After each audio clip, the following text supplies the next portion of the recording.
दर्शकहरू नमस्कार। एबिसी वाचमा यहाँहरूलाई हार्दिक स्वागत छ। म अनन्त अनुराग। गृह मन्त्रालयले छिमेकी राष्ट्रका प्रधानमन्त्रीहरूको बारेमा मुलुकभित्र गरिएका विरोध प्रदर्शन टिक्का टिप्पणीलाई लिएर आपत्ति प्रकट गरेका छन्। पछिल्लो समय देउवा सरकार निर्माण भएको लगभग 55 दिन बितिसकेका छन्। अझै पनि देउवा सरकारले आफ्नो मन्त्री परिषदलाई विस्तार गर्न सकेका छैनन्। सरकार आम जनता र मिडियाको तारो बनिरहेका छन्। सत्ता गठबन्धन सत्ताको बाँडफाँड गर्न अझै पनि सकेका छैनन्। अझै पनि सत्तारूढ घटक दलका नेताहरू मन्त्रालय बाँडफाँडमै अल्झिएको देखिन्छ। तर ओली सरकारलाई विस्थापित गरेर बनेको देउवा सरकार राष्ट्र र राष्ट्रियताप्रति कति गम्भीर छन् भन्ने बहस पनि टड्कारो रूपमा जनमानसमा व्याप्त भएको छ। केही दिन अगाडि मात्रै सत्तारूढ घटक दल नेकपा एकीकृत समाजवादीका विद्यार्थी समूहले छिमेकी देशका प्रधानमन्त्रीको विषयलाई लिएर पुतला दहन गर्दा सोही विषयलाई केन्द्र बनाएर गृह मन्त्रालयले आपत्ति प्रकट गरेका छन्। राष्ट्र र राष्ट्रियताका विषय कुनै पनि सरकारको प्राथमिकताका विषयहरू हुन्। सरकारले यी विषयवस्तुहरूमाथि कतै पनि चुक्नु हुँदैन। सरकार गम्भीरतापूर्वक राष्ट्र राष्ट्रियता र जनताको पक्षमा उभिनुपर्ने प्रमुख दायित्व हो। तर पछिल्लो समय केही घटनाक्रमहरू यसरी बाहिर आएका छन् जुन घटनाक्रमलाई आधार बनाएर नेपाली कांग्रेसका सभापति प्रधानमन्त्री शेरबहादुर देउवाको राष्ट्र र राष्ट्रियताप्रतिको चिन्तनमाथि प्रश्नहरू उब्जाइदिएका छन्। हामी संवाद गर्नेछौँ। हामीसँग हुनुहुन्छ भर्चुअली जोडिनु भएको छ परराष्ट्र मामिलाका जानकार, त्रिभुवन विश्वविद्यालयमा अहिले परराष्ट्रका सम्बन्धमा पीएचडी गर्दै हुनुहुन्छ। हामीसँग हुनुहुन्छ हरिचन्द्र अग्निपुञ्जजी। कार्यक्रममा उहाँलाई स्वागत गरौँ। अग्निपुञ्जजी, स्वागत गर्न चाहन्छु कार्यक्रममा तपाईलाई। हजुर, धेरै धन्यवाद हजुर यहाँलाई। हजुर नमस्कार। सामान्य रूपमा देउवा सरकार ओली सरकारलाई विस्थापित गरेर बनेको देउवा सरकारमाथि आम जनताको निकै एउटा आशा थियो, भरोसा थियो।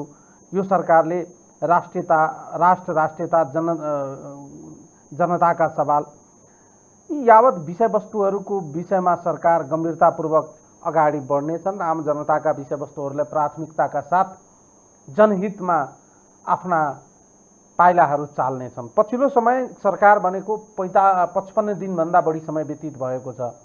सरकारका गतिविधिहरूलाई निहाल्दा जुन प्रकारका विज्ञप्तिहरू गृह मन्त्रालय मार्फत निरन्तर रूपमा बाहिर आएका छन्, जुन प्रकारका दुई छिमेकी मुलुकका सम्बन्धमा टिक्का टिप्पणीहरू मुलुकमा भइरहेका छन्, जुन किसिमका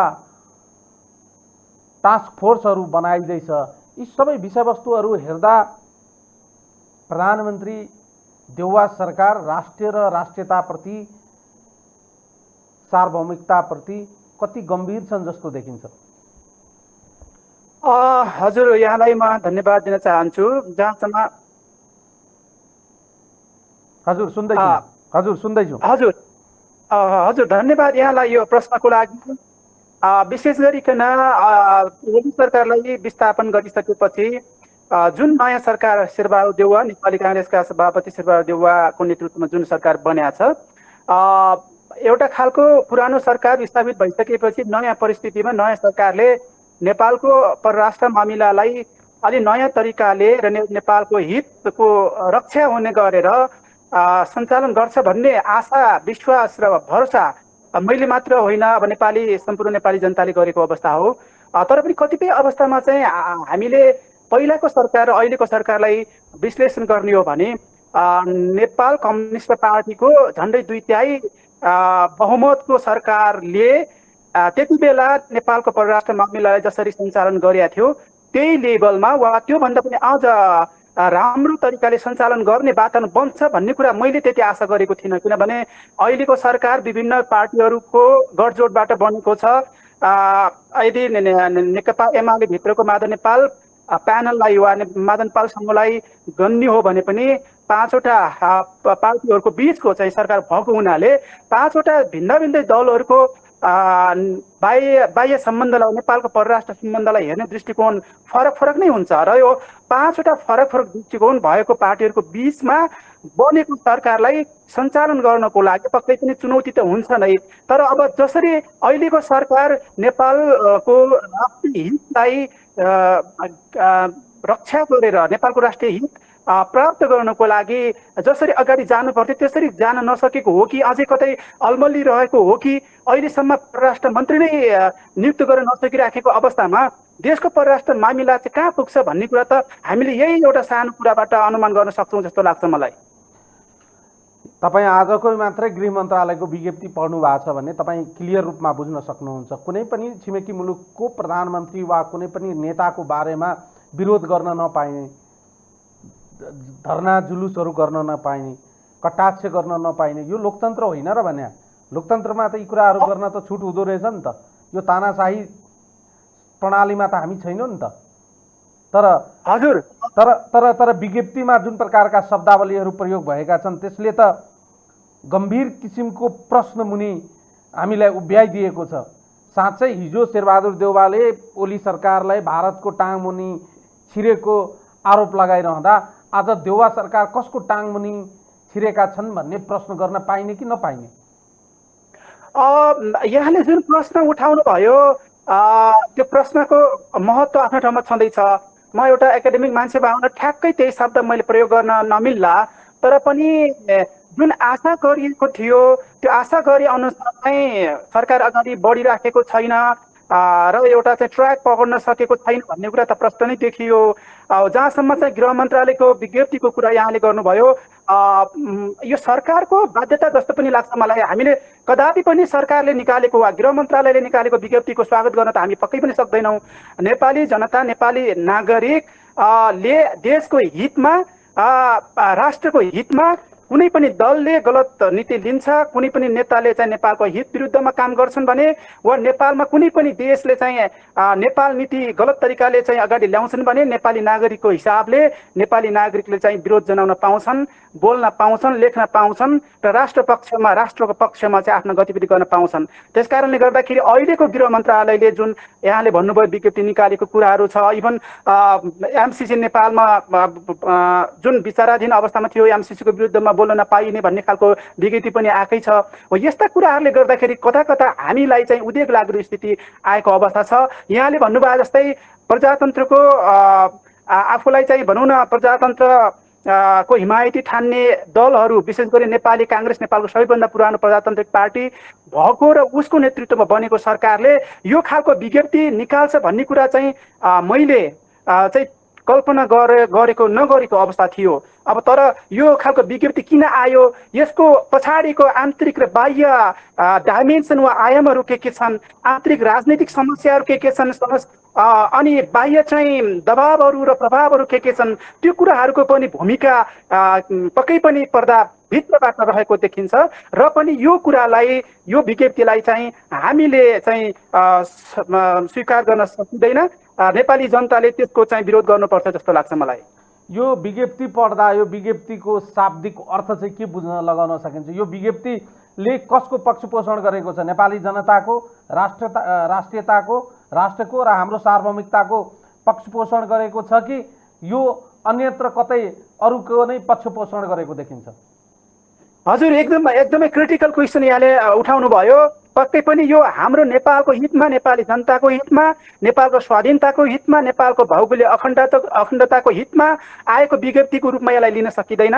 अब नेपाल एउटा चाहिँ सानो मुलुक, दुईवटा छिमेकी, विशाल छिमेकीहरूको तुलनामा नेपाल सानो मुलुक। नेपालका चाहिँ नेपालको अर्थतन्त्र, नेपालको सैन्य शक्ति, नेपालको कल्चर, नेपालको शिक्षा अनि टेक्नोलोजी हरेक हिसाबमा चाहिँ दुईवटा शक्ति राष्ट्रभन्दा कमजोर मुलुक भएको हुनाले यो यस्तो खालको बाध्यता अहिलेको अवस्थामा मात्र नभएर यो नेपालको कठिन भू राजनीतिको कारणले गर्दाखेरि पनि नेपालको सत्ता सञ्चालन गर्ने दलहरूले धेरै पहिलेदेखि नै 2007 सालको सेरोफेरोदेखि नै वा आज त्योभन्दा पहिला हामीले हेर्ने हो भने राणा शासनकालमा जङ्गबहादुर राणाले कसरी तत्कालीन ब्रिटिस इस्ट इन्डिया कम्पनीलाई खुसी तुल्याएर नेपालको हित को रक्षा गर्ने कोसिस गरेका थिए। त्यसकारणले नेपालको यो जटिल भू राजनीतिको कारणले गर्दाखेरि बाह्य शक्तिहरूलाई चाहिँ खुसी बनाउनु पर्ने, आज छिमेकी देशहरूको जुन बाजिएको स्वार्थ छ त्यो स्वार्थलाई परिपूर्ति गर्नको लागि नेपाल सरकारले भूमिका खेलिदिनु पर्ने, सात समुद्र पारीका चाहिँ देशहरू महाशक्ति राष्ट्रहरूको नेपालको चासो उनीहरूको चाहिँ स्वार्थमा धक्का पुग्ने खालको कामहरू चाहिँ नगर्नु पर्ने वा गर्न नदिनु पर्ने खालको बाध्यता नेपाल सरकारलाई र नेपाली राजनीतिक दलहरूलाई छ। त्यसकारणले यहाँको प्रश्न जायज छ र यस्ता खालका विज्ञप्तिले नेपालको हितको रक्षा गर्दैन, बाह्य शक्तिहरूको प्रभाव र दबाव को प्रतिफल स्वरूप आएको र अन्ततगत चाहिँ बाह्य शक्तिहरूलाई खुसी बनाउनको लागि आएको जस्तो लाग्छ मलाई।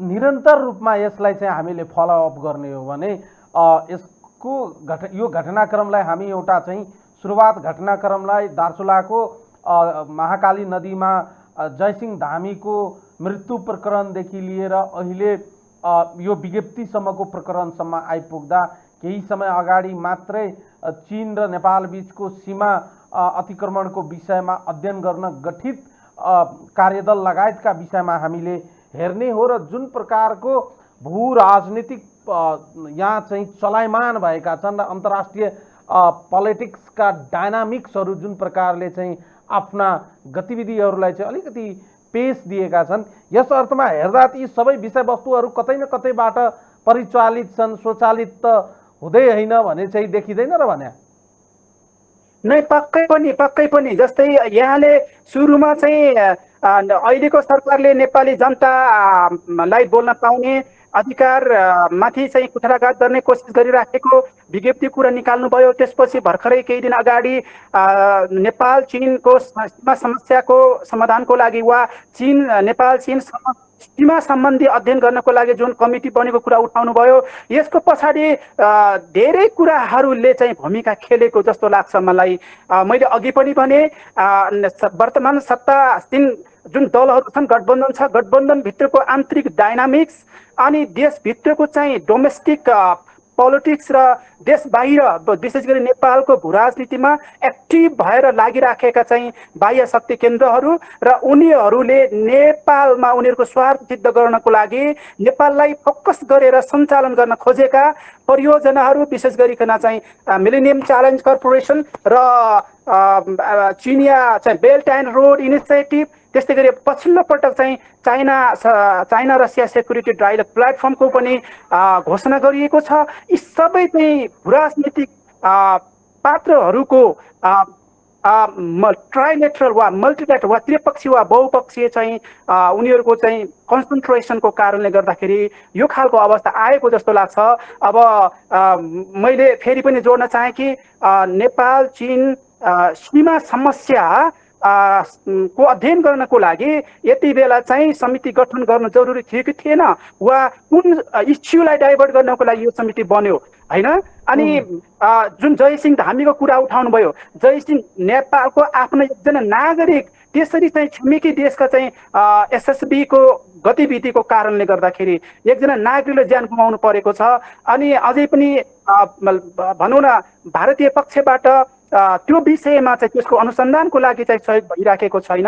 अनि हामीले एउटा चाहिँ कमजोर मुलुकले आफ्नो जनताको हित कसरी गर्ने, अब त हामीले हाम्रो देशले हाम्रो सुरक्षा गर्छ भन्ने कुरामा पनि हामीले शङ्का उत्पन्न गर्नुपर्ने भयो। त्यसकारणले गर्दाखेरि यहाँले भन्नुभयो जस्तै यी पछिल्लो गतिविधि जुन सरकारले गरिराखेको छ देखिने रूपमा एउटा खालको कारणहरू देखिन सक्छ, तर नदेखिने रूपमा यहाँले भन्नुभयो जस्तै विभिन्न खालका चाहिँ राजनीतिक पात्रहरू, देशहरू र तिनीहरूको नेपाल केन्द्रित स्वार्थ र उनीहरूले सञ्चालन गर्न खोजेका परियोजनाहरू र अनि नेपाल भारत सम्बन्धी समस्यालाई ओझेल पार्नको लागि एमसिसीको विरुद्धमा उठेका आवाजहरूबाट चाहिँ मान्छेको ध्यान चाहिँ अन्त मोड्नको लागि यो खालको नयाँ नयाँ इस्युहरू निकालेको जस्तो लाग्छ मलाई।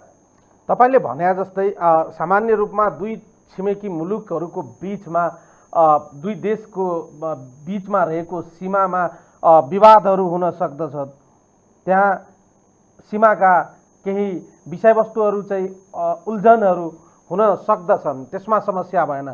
दुई देशको सीमा मिचिएका विवादहरू, यताका सीमा उता, उताका सीमा यता आएका विषयवस्तुहरू नहुने कुरा हुँदैन।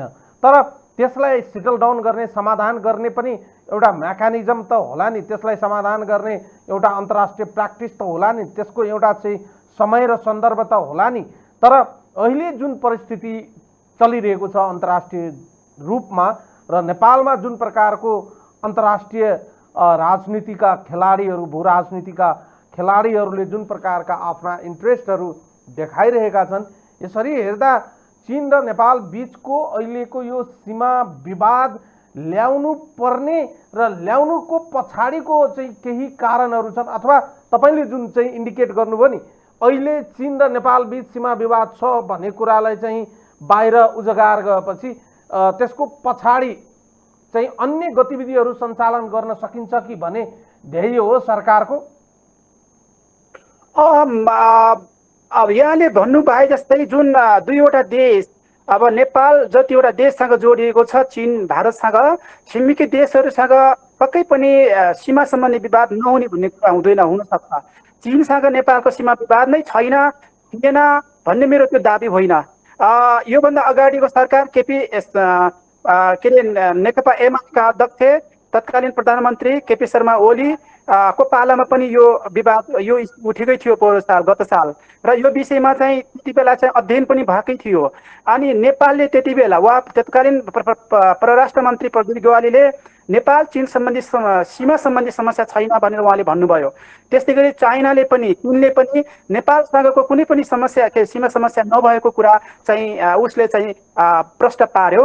र यति बेला जुन ओली सरकार ढलिसकेपछि र नयाँ सरकार बनिसकेपछि ओली सरकारले घोषणा गरेको नेपालको नयाँ राजनीतिक नक्सामा समेटेका भूभाग कालापानी, लेम्पियाधुरा, लिपुलेख र त्यसलाई चाहिँ त्यो भूगोललाई फिर्ता ल्याउनु पर्ने प्रधान दायित्व र जिम्मेवारी यो सरकार भइरहेको अवस्थामा ठ्याक्कै यति बेला फेरि चीनसँगको चाहिँ सीमा समस्या छ भन्ने खालले नयाँ एउटा खालको इस्यु उठाइदिएपछि कता कता भारतसँगको त्यो सीमा समस्या होजेल पर्छ कि त्यो इस्युबाट चाहिँ पब्लिकको ध्यान अन्त मोड्न सकिन्छ कि भन्ने एउटा कारण थियो।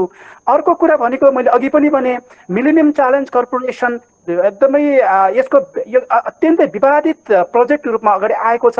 अघिल्लो सरकारले पनि पारित गर्ने कोसिस गर्यो, सम्भव भएन। अहिलेको सरकारमा आबद्ध भएका दलहरूको पनि यो विषयमा चाहिँ प्रश्न कुरा के हो, प्रश्न धारणा के हो, त्यो बाहिर आएको छैन। तर जसरी चाहिँ मिलेनियम च्यालेन्ज कर्पोरेसनलाई चाहिँ पारित गर्ने उद्देश्यले एउटा चाहिँ योसँग सम्बन्धित वा म्यामसिसीसँग सम्बन्धित कुराहरू अमेरिकन सरकारलाई चाहिँ सोधेको जस्तो गर्ने र प्रश्न पार्दिन चाहिँ अपिल गर्ने भन्ने ढङ्गले नेपाल सरकारले जुन इनिसिएट गर्यो, त्यसको पछाडि चाहिँ एमसिसीलाई पारित गर्ने एउटा उद्देश्य छ। अर्को यसको विरुद्धमा उठ्ने आवाजलाई मत्थर पार्नको लागि चाहिँ यो सीमा चाइनासँगको सीमा समस्या यति बेला आएको हुनसक्छ भने पहिलो त मैले भनिहालेँ, चीन के अरे नेपाल र भारतको सीमा जुन समस्या छ त्यो इस्युलाई अहिले उठ्न नदिने कुरा, त्यो चाहिँ रणनीति मुख्य यो दुईटा कुरा होला भन्ने लाग्छ मलाई। तर अब पछाडि माइनर भनौँ न मुख्य अन्य कुराहरू नजोडिएको छ भन्ने चाहिँ होइन, अरू विभिन्न कुराहरू पनि जोडिएका छन् जस्तो लाग्छ।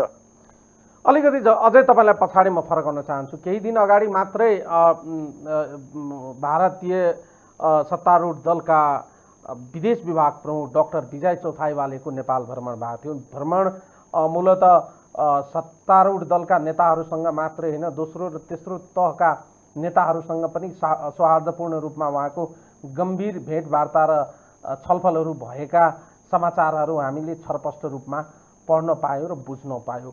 सामान्य रूपमा उहाँ फर्किसकेपछि कतिपय विषयवस्तुहरू जुन प्रकारले अहिले राष्ट्रिय राजनीतिमा फ्लरिङ भइराखेको छ, प्लटिङ भइराखेको छ, यो विषयवस्तुहरू एकपछि अर्को गर्दै एकदमै रणनीतिक रूपमा बाहिर आएको जस्तो देखिन्छ। निश्चय नै, किनभने ठ्याक्कै अब जुन भारतीय जनता पार्टीका जुन विदेश विभाग प्रमुखको नेपाल भ्रमण भयो र विभिन्न नेताहरूसँग चाहिँ उहाँको भेटघाट भयो, त्यस पछाडि लगत्तै यस्ता खालका कुरा आउनुको पछाडि कतै न कतै त्यो भेटघाटले महत्त्वपूर्ण भूमिका खेलेको छैन भन्ने कुरा त त्यो हुनै सक्दैन। एउटा देशको प्रतिनिधिको रूपमा अर्को देशमा भ्रमण भइसकेपछि केही निश्चित चाहिँ उद्देश्य सहित आएको हुन्छ, भ्रमण भएको हुन्छ, निश्चित एजेन्डाहरू हुन्छन् र त्यो एजेन्डा पुरा गर्नको लागि उनीहरूले चाहिँ भरपुर आफ्नो चाहिँ शक्ति प्रयोग गरेको हुन्छन्, गर्नुपर्ने हुन्छ र त्यसको चाहिँ प्रतिफलको रूपमा आएको होला भन्ने चाहिँ मलाई पनि लाग्छ। तर त्यो मात्रै कारण नभइकन एउटा चाहिँ मैले अघि भने विभिन्न पार्टीहरूको बीचको गठबन्धन सरकार भएको हुनाले आन्तरिक डाइनामिक्सको कारण अनि एक्सटर्नल प्रेसर जुन भारत र एमसिसीसँग जोडिएको अमेरिका र यी दुवै देश जोडिएको जुन इन्डो पेसिफिक स्ट्राटेजी अन्तर्गतको मिलेनियम च्यालेन्ज कर्पोरेसनलाई नेपालमा लागू गर्ने भन्ने हिसाबले जस्तै आइराखेको छ। यो भारत अनि अमेरिका र चीनको विशेष गरी यो ट्राइलेटरल इन्गेजमेन्ट नेपालमा भएको कम्प्लेक्स भूराजनीतिमा, जटिल भूराजनीतिमा त्रिपक्षीय उनीहरूको चाहिँ कन्सन्ट्रेसनको प्रतिफल होला भन्ने लाग्छ। र अर्को कुरा भनेको त अब अहिलेको सरकारले पक्कै पनि भारत वा चाहिँ पश्चिमा शक्ति, पश्चिमा राजनीति बाट प्रभावित भएको हुनाले पक्कै पनि अप्रत्यक्ष रूपमा कतै न कतै त्यो खेमाको जुन ग्लोबल राजनीतिक समीकरणको कुरा गर्दाखेरि पश्चिमा खेमाको पक्षपोषण गर्ने तयारी त होइन वा पक्षपोषण गर्ने गरेर आउने त अवस्था त होइन भन्ने प्रश्न चाहिँ छ।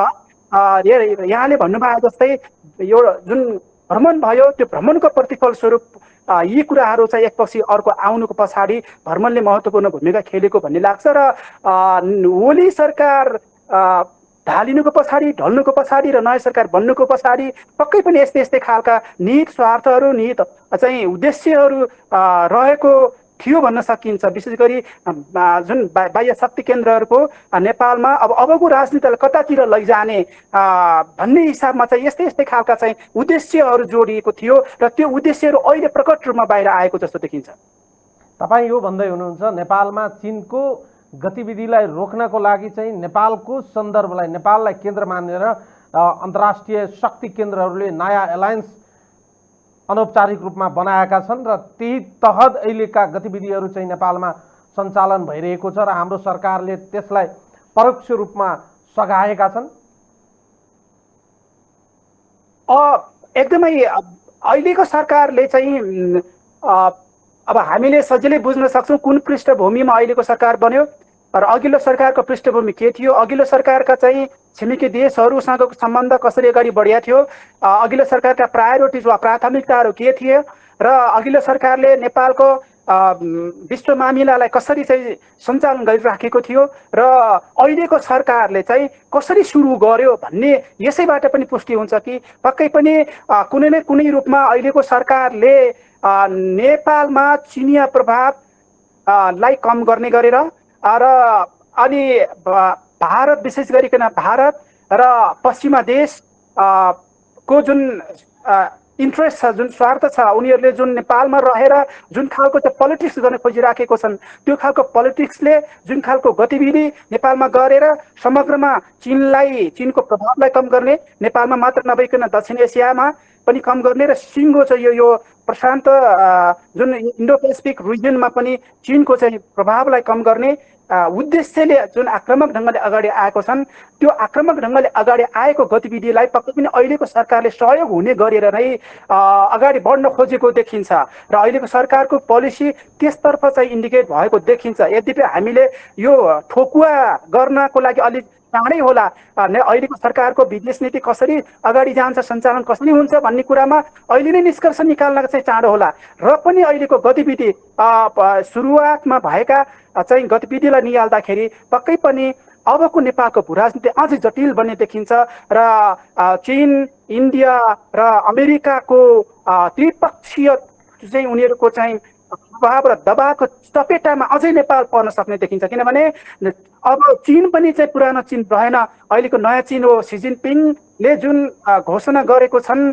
2049 सम्म चीनलाई विश्वको चाहिँ महाशक्ति राष्ट्र हरेक विधामा महाशक्ति बनाउने जुन घोषणा गरेका छन् र उनले त्यही ढङ्गले चाहिँ उनको आफ्नो चाहिँ विश्व नीतिलाई चाहिँ त्यही ढङ्गले अगाडि ल्याएको छन्। त्यसकारणले नेपालमा रहेर हुने कुनै पनि पश्चिमा गतिविधिलाई चीनले चाहिँ सहन सक्दैन भनेर चिनिया राष्ट्रपति सी जिनपिङको नेपाल भ्रमणको बेलामा पनि उनले चाहिँ प्रत्यक्ष रूपमा आफ्नो विचार अभिव्यक्त गरेका थिए। उनले भनेका थिए त्यति बेला कि नेपालमा चीन विरुद्ध गतिविधि गर्नेहरूको हड्डी भाँचिनेछ भन्ने हिसाबको सन्देश दिएका थिए। त्यसकारणले चीन पनि चुप लागेर बस्ने अवस्था छैन।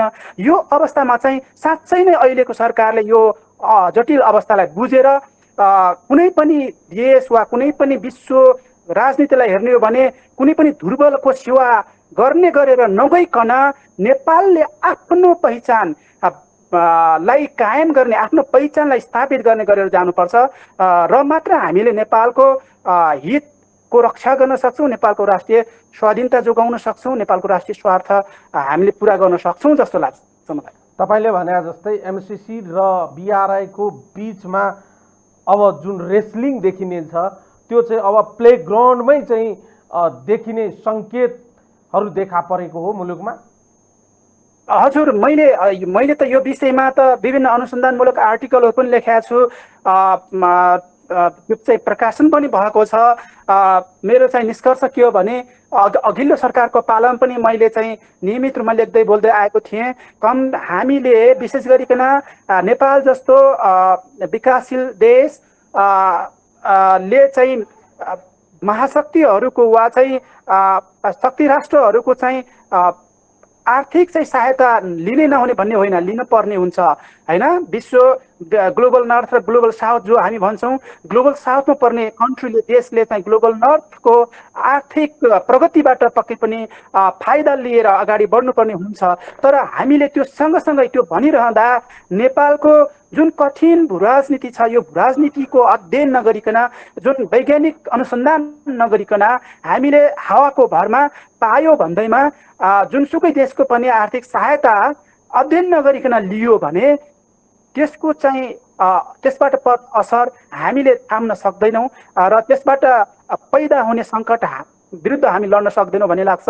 र मेरो चाहिँ कुरा के हो भने बीआरए र एमसीसी मध्ये एकपटकमा हामीले एउटा परियोजनालाई अगाडि बढाउँ, दुईवटै परियोजनालाई सँगसँगै अगाडि बढायौँ भने हामीले नेपालको कूटनीतिलाई सञ्चालन गर्न सक्दैनौँ। कूटनीतिक क्राइसिसहरू, कूटनीतिक सङ्कटहरू पैदा हुन्छ। त्यो सङ्कटलाई सँग हामी जुझ्न सक्ने हामीसँग त्यो ल्याकत यति बेला छैन, किनभने हामीसँग त्यो खालको इन्स्टिट्युसनहरू छैन, त्यो खालको अनुसन्धानहरू छैन, त्यो खालको विज्ञहरूको निर्माण यो देशले गर्ने नीति पनि ल्याएको छैन। भएका विज्ञहरूलाई चाहिँ एक ठाउँमा ल्याएर सङ्गठित गरेर उनीहरूको दक्षता, उनीहरूको क्षमतालाई चाहिँ राष्ट्रहितमा प्रयोग गर्ने गरेर अगाडि बढाउने खालको त्यो खालको स्ट्रक्चर पनि छैन। त्यसो नहुँदाखेरि दुईवटा परियोजना सँगसँगै हामी अगाडि लाँदाखेरि वा एमसीसी वा इन्डो पेसिफिक स्ट्राटेजी वा र बीआरआईमा एकसाथ हामी सहभागी भएर गयौँ भने आर्थिक लाभ त केही देखिएला, केही नेपालले पाउला, तर त्योभन्दा ठुलो क्षति भूराजनीतिक सङ्कटबाट आउने बेफाइदा ले गर्छ भन्ने लाग्छ मलाई। यो विषयमा हामीले ध्यान पुर्याउनु पर्छ जस्तो लाग्छ र पक्कै पनि अबको 5 वर्ष अब आउँदो समय एमसीसी र बीआरआईको चेपमा परेर नै अगाडि जानुपर्ने अवस्था देखिन्छ यदि हामीले बुद्धिमत्तापूर्वक कदम चालेनौँ भने र हाम्रो परराष्ट्र नीतिलाई चाहिँ समय सापेक्ष परिभाषित गरेर नयाँ ढङ्गले अगाडि बढाएनौँ भने हामीले अझै सङ्कट चाहिँ बेहोर्नु पर्ने र त्यो सङ्कटबाट पर्न सक्ने असर विशेष गरी हाम्रो राष्ट्रिय स्वाधीनता, हाम्रो स्वाभिमान र हाम्रो चाहिँ भौगोलिक अखण्डतामा गम्भीर आँच आउँछ जस्तो लाग्छ मलाई। तपाईँले जुन प्रकारले अहिले हामीलाई सेयर गर्नुभयो तपाईँको यो जुन अनुभव, सामान्य रूपमा हेर्दा मुलुक त एमसीसीको एउटा चाहिँ राम्रो प्रभावमा परेको देखिँदैन र राजनैतिक दलहरूका नेताहरू पनि विभाजित भएका छन्, बौद्धिक जमात पनि विभाजित भएका छन्, सञ्चार जगत पनि विभाजित भएका छन् र एमसीसी सही हो भन्ने विषयलाई इस्ट्याब्लिस गर्नको लागि चाहिँ सञ्चार माध्यम पनि प्रयोग हुन थालेका छन्। यस अर्थमा हेर्दा चाहिँ कता कता चाहिँ एमसीसीको चपेटामा त हामी परिसक्यौँ। अब यो धेरै समय बाँकी छैन। अब केही समयपछि चाहिँ तपाईँले भने जस्तै अमेरिकाको एउटा टिम चाहिँ फेरि आउँदैछ, एनएमएको अमेरिकाको उपाध्यक्ष चाहिँ नेपाल आउँदैछन्। यस अर्थमा हेर्दा कता कता चाहिँ एक किसिमको परोक्ष रूपमा प्रेसराइज र अर्को रूपमा चाहिँ गर्नै पर्ने स्थिति चाहिँ उत्पन्न त भइसक्यो नि मुलुकमा, होइन र? हजुर, एकदमै। अब यो विडम्बना भन्नुपर्छ। अब जुन पृष्ठभूमिमा रहेर नेपालले त्यति बेला मिलेनियम च्यालेन्ज कर्पोरेसन बाट MCCबाट सहयोग लिने गरेर जुन अध्ययन गर्यो त्यति बेला, विशेष गरी 2012तिरबाट यसको जुन अध्ययन सुरु भयो, डाक्टर बाबुराम भट्टराई प्रधानमन्त्री भएको पालामा चाहिँ अगाडि बढाउने गरेर अगाडि बढ्यो र देउवा, शेरबहादुर देउवा, माओवादी केन्द्रका अध्यक्ष प्रचण्ड, डाक्टर बाबुराम भट्टराई, यी तीनैजना पूर्व प्रधानमन्त्री र अहिलेको चाहिँ प्रधानमन्त्री शेरबहादुर देउवाको मुख्य यसमा चाहिँ भूमिका देखिन्छ। र त्यति बेला के गरिनु पर्थ्यो भने साइन्टिफिक रिसर्च नगरिकन हामीले बोल्ने, हामीले भन्ने भनेको अलिकति अध्ययन गर्ने मान्छेहरू, अध्येताहरूले गर्ने भनेको हरेक इस्युमा नेपाल वा कुनै पनि एउटा देशले नयाँ विषयवस्तुमा नीति बनाउनु पर्यो भने 1-2 दिनको कन्फरेन्स गरेर हुँदैन, वा 1-2 घन्टाको चाहिँ कन्सल्टेसन मिटिङ गरेर हुँदैन। त्यो कदापि त्यो एकदमै रङ वे हुन्छ। कम्तीमा पनि एउटा चाहिँ वैज्ञानिक अनुसन्धान गरेर त्यसको चाहिँ प्रभाव, त्यसको असर, त्यसबाट फाइदा बेफाइदाहरू, राष्ट्रलाई के घाटा हुन्छ, के नाफा हुन्छ भन्ने कुरा, त्यसबाट नेपालको कूटनीतिक क्षेत्रमा के असर पर्छ, राजनीतिक क्षेत्रमा, आर्थिक क्षेत्रमा, होइन, सामाजिक क्षेत्रमा, यी सबै डाइमेन्सनमा कसरी चाहिँ असर पर्छ र त्यो असरलाई जोगाउनलाई के गर्ने भन्ने खालले एउटा चाहिँ बृहत चाहिँ अनुसन्धान गरेर गरिनु पर्थ्यो। त्यो अनुसन्धान नगरिकनै सामान्य एउटा अध्ययन गरेर MCCमा अगाडि जाने भनेर तत्कालीन नेपाल सरकारले चाहिँ निर्णय गर्यो र 2017मा चाहिँ सेप्टेम्बर 14मा चाहिँ MCCसँग सम्झौता पनि भयो। अब सम्झौता भइसकेपछि यहाँले भन्नुभयो जस्तै नेपाल ट्र्यापमा पर्यो, होइन, चाहेर पनि सजिलै चाहिँ त्यसबाट निस्कने वातावरण चाहिँ म देख्दिनँ, निस्कन सक्ने सम्भावना देख्दिनँ। किनभने अमेरिकाले नदेखिने गरेर भित्री भनौँ न एउटा चाहिँ च्यानल, आफ्नो च्यानलबाट विभिन्न प्रकारले, विभिन्न आयामबाट दबाब दिएको छ नेपालको सञ्चार जगत, नेपालको बौद्धिक जगत, होइन, नेपालको प्राध्यापकहरूदेखि लिएर, राजनीतिज्ञहरूदेखि लिएर, अनि एक्टिभिस्टहरूदेखि लिएर सारालाई चाहिँ उसले प्रभाव पार्ने कोसिस यस अघि पनि गरेको थियो। यो कोसिस अहिले पनि जारी छ र यो पास नहुँदासम्म यो जारी रहन्छ। भनेपछि यस्तो अवस्थामा नेपालले, एउटा सानो मुलुकले के अमेरिका जस्तो महाशक्ति राष्ट्रको दबावलाई खेप्न सक्छ? प्रश्न यो हो अहिलेको अवस्थामा। अनि अहिलेको जटिल राजनीतिको अवस्थामा अमेरिकाको दबावलाई नेपालले विथस्ट्यान्ड वा चाहिँ थाम्न सक्ने, धान्न सक्ने गरेर यदि जाने हो भने त नेपालको अहिलेको डिप्लोमेटिक क्यापाबिलिटीले त्यो पुग्दैन र नेपालले आफ्नो डिप्लोमेटिक क्यापाबिलिटी बढाउनु पर्छ। र म यहाँको कुरासँग म सहमत छु कि नेपाल ट्र्यापमा पर्या छ, MCC को ट्र्यापमा पर्या छ, सजिलै यसबाट निस्कन सकिँदैन। तर पनि हामीले आँट गर्नुपर्छ, नेपालको हितको लागि, नेपालको राष्ट्रिय स्वाधीनताको लागि हामीले आँट गर्नुपर्छ। कि त नेपालको स्वाधीनतामा आँच आउने खालका जति पनि बुदाहरू छन्, अब कम्तीमा पनि मैले 14वटा बुदाहरू नेपालको हित विपरीत देखेको छु। कि त ती बुदाहरूलाई चाहिँ संशोधन गरेर सत्ता जानु पर्यो, होइन भनेदेखि यति बेला चाहिँ नेपालले आँट गर्नुपर्छ जस्तो लाग्छ मलाई चाहिँ। अब लगभग अहिलेको लडाइँ र अहिलेको सत्ता लुछाचुडी पनि कता कता चाहिँ थाहै नपाइकन चाहिँ MCCको वरिपरि घुमिरहेको देखिन्छ। शेरबहादुर देउवाको सरकारको भविष्य पनि MCC पास हुने वा नहुने विषयसँग सम्बन्धित रहेको देखिन्छ। शेरबहादुर देउवा सरकारले प्राथमिकताका साथ MCCलाई पास गराउनका लागि विभिन्न राजनैतिक दलहरूसँग एउटा छलफल पनि थालनी गर्नुभएको छ। यस अर्थमा हेर्दा BRI-लाई एकातिर पन्स्याएर MCCकै कुरा गर्ने हो भने MCCको बारेमा MCC राष्ट्र हितमा छ, नेपाली जनताको हितमा छ, नेपालको सार्वभौमिकतामाथि भोलिका दिनमा कुनै किसिमको आँच आउँदैन भन्ने कुराको ग्यारेन्टी गर्नका लागि केही प्रश्नहरूको उत्तर राजनैतिक दलको नेतृत्व, प्रधानमन्त्री र सरकारको नेतृत्वमा रहेका हिजोदेखि आजसम्मका नेताद्वयहरू, जसले MCCलाई नेपालमा इन्डोर्स गर्नुभयो र आज जो व्यक्तिहरू, जो नेताहरू, जो सरकारवालाहरू यसलाई पास गराउन चाहिँ मरिहत्ते गर्नुभएको छ, उहाँहरूले चाहिँ केही प्रश्नको उत्तरहरू चाहिँ आम जनतालाई सपाट रूपमा दिनुपर्नेछ। त्यो सपाट प्रश्नहरू के हुन् भने, के MCC आइपिएस को अङ्ग हो के एमसिसीले नेपाली जनताको राष्ट्रको राष्ट्रियताको र सार्वभौमिकताको रक्षा गर्छ भोलिमा, वा एमसिसी आउने बित्तिकै यहाँ चाहिँ नेपाल अमेरिकन आर्मीहरूले बुट बजार्न आउनेछन् एमसिसीको पैसासँगै। र अर्को महत्त्वपूर्ण कुरा के हो भने एमसिसीको पैसा नलिइकन नेपाललाई चाहिँ के घाटा हुन्छ, वा एमसिसीलाई इग्नोर गरिसकेपछि सोही बराबरको रकम चाहिँ अन्यत्रबाट ल्याएर विकास निर्माण वा अन्य गतिविधि गर्न सकिन्छ वा सकिँदैन, वा नेताहरूले कसमै खानु भएको छ भने कसम खानुको पछाडिको डर, त्रास र चिन्ता चाहिँ के हो? यो प्रश्नको उत्तर आम जनताले कसरी पाउने, कसले दिने र दिन किन हिचकिचाइराखेका छन्? यो प्रश्न जुन यहाँले चाहिँ मुख्य गरिकन 4-5 चाहिँ धेरै नै महत्त्वपूर्ण प्रश्नहरू उठाउनु भएको छ, जुन प्रश्नको जवाब अहिलेको चाहिँ अहिले विगतदेखि वर्तमानसम्म सत्ता सञ्चालन गर्ने नेता र दलहरूले दिनुपर्ने हुन्छ। र यहाँले उठाउनु भएको 4-5 विषय वस्तुको पहिलो बुँदामा जाँदाखेरि एमसिसी इन्डो पेसिफिक स्ट्राटेजीको चाहिँ पार्ट हो कि होइन भन्ने विषयमा त्यो जवाब दिन यो जवाब दिन आवश्यक नै छैन, प्रष्टै छ। प्रष्टै रूपमा अमेरिकाले 2019 मा डिपार्टमेन्ट अफ डिफेन्स होइन, डिफेन्स डिपार्टमेन्टले प्रकाशन गरेको एमसिसी सम्बन्ध के अरे यो इन्डो पेसिफिक स्ट्राटेजी सम्बन्धी दस्तावेजमा प्रष्ट रूपमा लेखेको छ, धेरै पेजहरूमा लेखेको छ कि इन्डो पेसिफिक स्ट्राटेजीले एमसिसीलाई पनि एउटा पार्टको रूपमा चाहिँ इन्डोर्स गरेको छ भन्ने कुरा त दस्तावेजमै लेखेको छ। अमेरिकाले पनि त्यो प्रष्टै पारेको छ।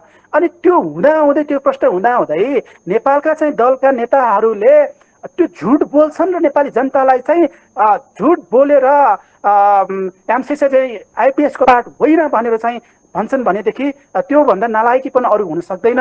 अब कमसेकम नेपाली जनतालाई झुक्याउन सकिएन, तर नेपालमा अध्ययन गर्ने मान्छेहरू छन्, बुझ्ने मान्छेहरू छन्, विज्ञहरू छन्। त्यस कारणले गर्दाखेरि यसमा चाहिँ दुई मत छैन कि एमसिसी चाहिँ इन्डो पेसिफिक स्ट्राटेजीको चाहिँ पार्ट हो भन्ने कुरामा दुई मत छैन।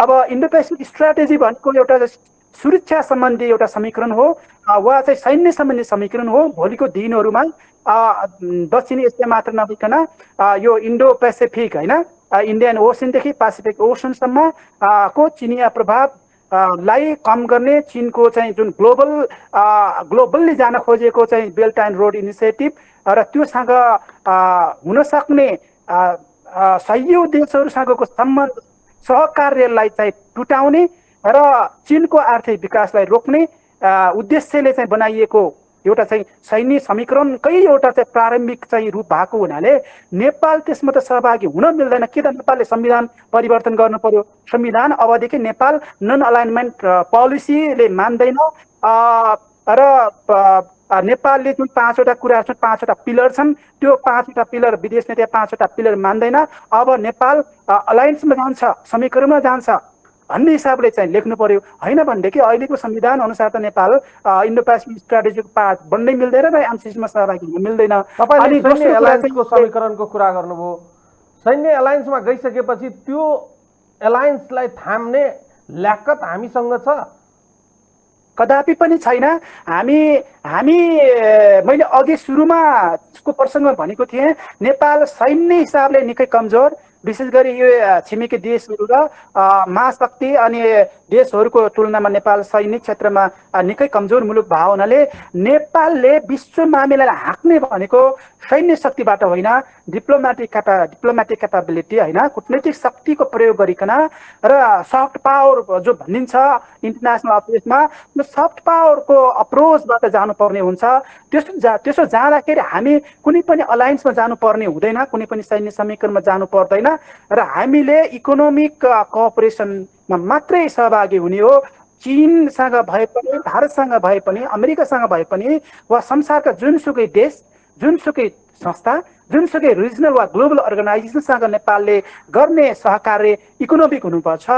यो र अहिलेको अवस्थामा हामीले सक्दैनौँ। यदि सैन्य समीकरणमा चाहिँ हामी गयौँ भने त्यसबाट पर्ने असरलाई रोक्नको लागि हामीसँग त्यो क्षमता हामीसँग छैन।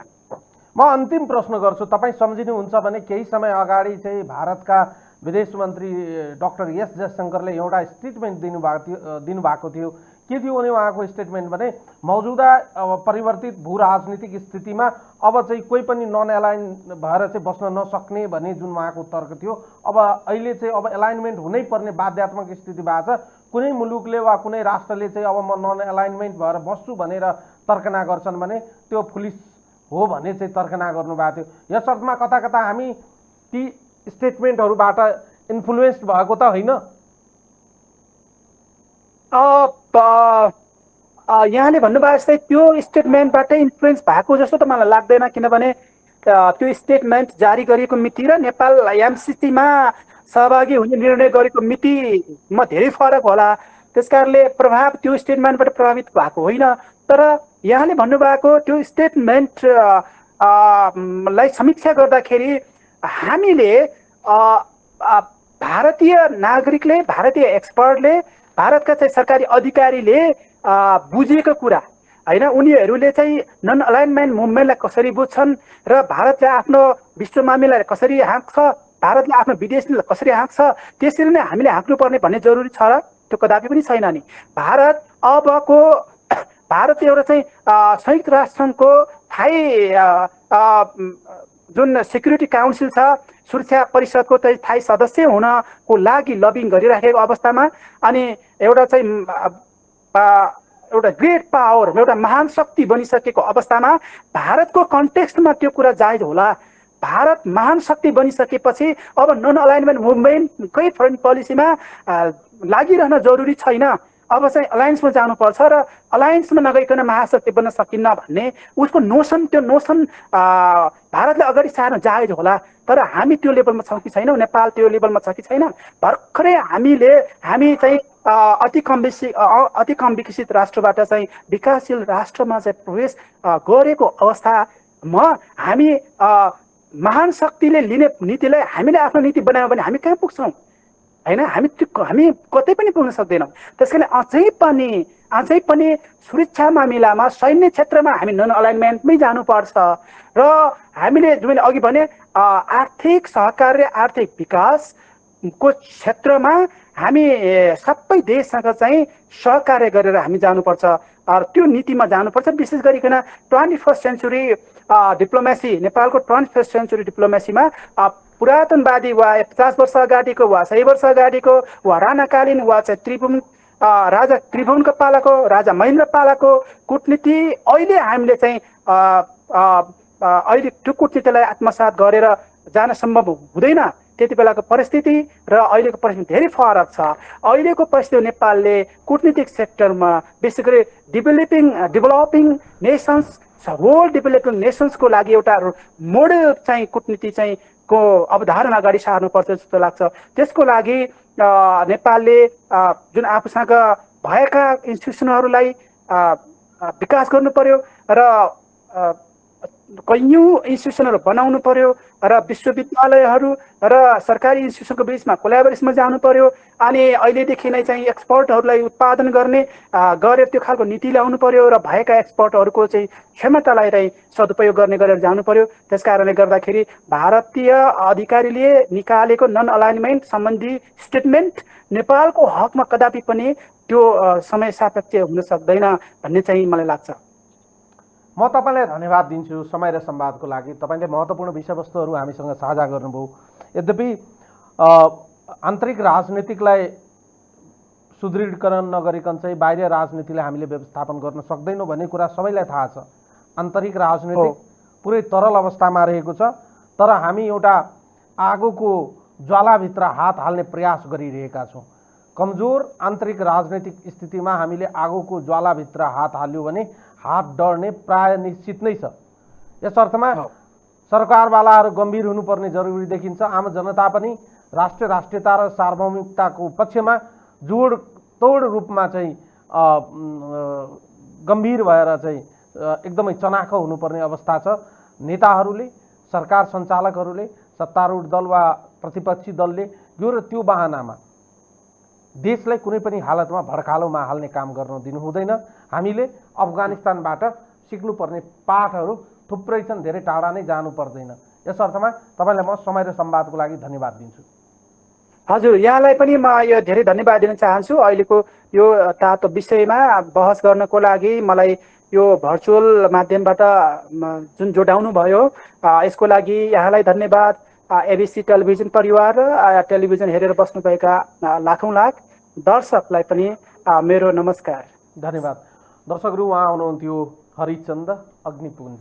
उहाँ परराष्ट्र मामिलाका अध्ययन गर्नुहुन्छ, जानकार हुनुहुन्छ र उहाँ अहिले परराष्ट्रकै सम्बन्धमा त्रिभुवन विश्वविद्यालयबाट PhD को स्कलर हुनुहुन्छ र काठमाडौँ विश्वविद्यालयमा उहाँ प्राध्यापन पनि गराइराख्नु भएको छ। आजको लागि यो संवाद यति नै। सम्पूर्ण युनिट लगायत मलाई पनि बिदा दिनुहोस्। नमस्कार।